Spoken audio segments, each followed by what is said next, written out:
ಸಾಧನೆ ಇಲ್ಲದೆ ಸತ್ತರೆ, ಸಾಧನೆ ಇಲ್ಲದೆ ಸತ್ತರೆ ಸಾವಿಗೆ ಅವಮಾನ.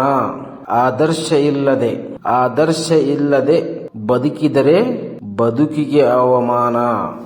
ಎಂತಹ ಅದ್ಭುತವಾದ ಮಾತು.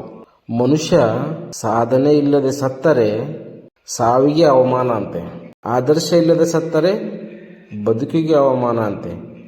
ಈ ರೀತಿ ಹಲವಾರು ರೀತಿಯ ಮಾತುಗಳನ್ನು ಹೇಳಿ ಯುವ ಜನರಿಗೆ ಪ್ರೇರಣೆಯಾಗಿದ್ದರು. ಹಾಗಾಗಿ ಜನವರಿ 12ರಂದು ಪ್ರತಿ ವರ್ಷ ರಾಷ್ಟ್ರೀಯ ಯುವ ದಿನವು ಎಂದು ಭಾರತದಲ್ಲಿ ಸ್ವಾಮಿ ವಿವೇಕಾನಂದ ಜಯಂತಿ ಆಚರಿಸಲಾಗುತ್ತದೆ. ಸ್ವಾಮಿ ವಿವೇಕಾನಂದ ಅವರು ಭಾರತದಲ್ಲಿ ಅತ್ಯಂತ ಪ್ರಭಾವಶಾಲಿ ಮತ್ತು ಪೂಜ್ಯ ಆಧ್ಯಾತ್ಮಿಕ ನಾಯಕರಲ್ಲಿ ಒಬ್ಬರಾಗಿದ್ದರು.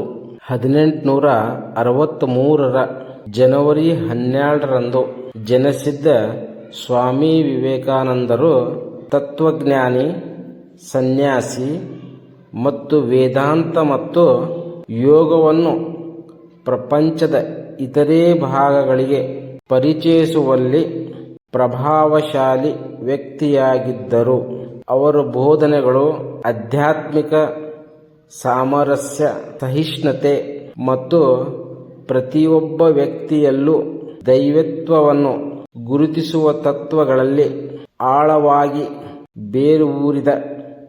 1884ರಲ್ಲಿ ಭಾರತ ಸರ್ಕಾರವು ಸ್ವಾಮಿ ವಿವೇಕಾನಂದ ಜನ್ಮದಿನವನ್ನು ಅವರ ಆದರ್ಶಗಳನ್ನು ಗೌರವಿಸಲು ಮತ್ತು ರಾಷ್ಟ್ರದ ಯುವಕರನ್ನು ಪ್ರೇರೇಪಿಸಲು ಅವರ ಜನ್ಮದಿನವನ್ನು ರಾಷ್ಟ್ರೀಯ ಯುವ ದಿನವೆಂದು ಘೋಷಿಸಿದರು. ಅಂದಿನಿಂದ ಜನವರಿ 12ರಂದು ಪ್ರತಿ ವರ್ಷ ಸ್ವಾಮಿ ವಿವೇಕಾನಂದ ದಿನಾಚರಣೆ ಎಂದು ಆಚರಿಸಲಾಗುತ್ತದೆ. ನ್ಯಾಷನಲ್ ಯೂತ್ ಡೇ ಅಂತಾನೂ ಕರೆಯುತ್ತಾರೆ. ಸ್ವಾಮಿ ವಿವೇಕಾನಂದರು ಹಲವಾರು ಸಂದರ್ಭಗಳಲ್ಲಿ ನುಡಿ ಮಾತುಗಳನ್ನು ಹೇಳಿದರು. ಆ ನುಡಿ ಮಾತು, ಈ ಪ್ರಪಂಚ ಒಂದು ದೊಡ್ಡ ಗರಡಿ ಮನೆ, ನಾವೆಲ್ಲ ಬಲಿಷ್ಠರಾಗುವುದಕ್ಕೆ ಬಂದಿದ್ದೇವೆ.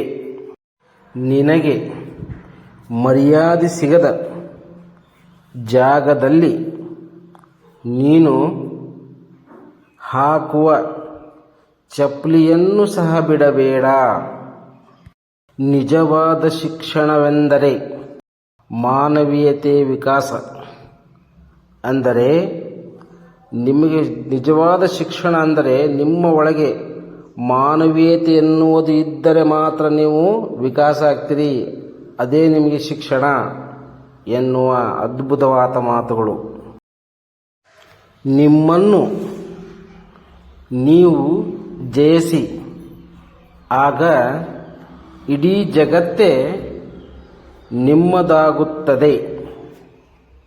ಮನುಷ್ಯರಲ್ಲಿ ಪರಿಪೂರ್ಣತೆಯನ್ನು ಹಿಗ್ಗಿಸುವುದೇ ಶಿಕ್ಷಣ.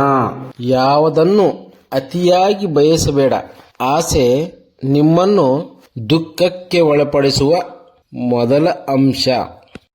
ಕಷ್ಟಗಳನ್ನು ಎದುರಿಸಿದಷ್ಟು ನೀನು ಬಲಶಾಲಿಯಾಗುವೆ. ಆದ್ದರಿಂದ ಕಷ್ಟಗಳು ಬಂದಾಗ ಅಂಜಬೇಡ, ಅದನ್ನು ಧೈರ್ಯದಿಂದ ಎದುರಿಸು. ದಿನದಲ್ಲಿ ಒಮ್ಮೆಯಾದರೂ ನಿಮ್ಮೊಂದಿಗೆ ಮಾತನಾಡಿ, ಇಲ್ಲವಾದಲ್ಲಿ ವಿಶ್ವದ ಅತ್ಯುತ್ತಮ ವ್ಯಕ್ತಿಯನ್ನು ಭೇಟಿಯಾಗುವ ಅವಕಾಶದಿಂದ ವಂಚಿತರಾಗುತ್ತೀರಿ. ಸ್ವಾಮಿ ವಿವೇಕಾನಂದರ ಚಿಂತನೆಗಳು, ಅದ್ಭುತ ಜೀವನ ಸಂದೇಶಗಳು ಕೇಳಿದ್ದೀರಿ. ಈ ವಿಡಿಯೋ ನಿಮಗೆ ಇಷ್ಟವಾಗಿದ್ದರೆ top tech in Karnataka YouTube ಚಾನಲ್ಗೆ ಒಂದು ಲೈಕ್ ಮಾಡಿ, ಸಬ್ಸ್ಕ್ರೈಬ್ ಮಾಡಿಕೊಂಡು ಸಪೋರ್ಟ್ ಮಾಡಿ.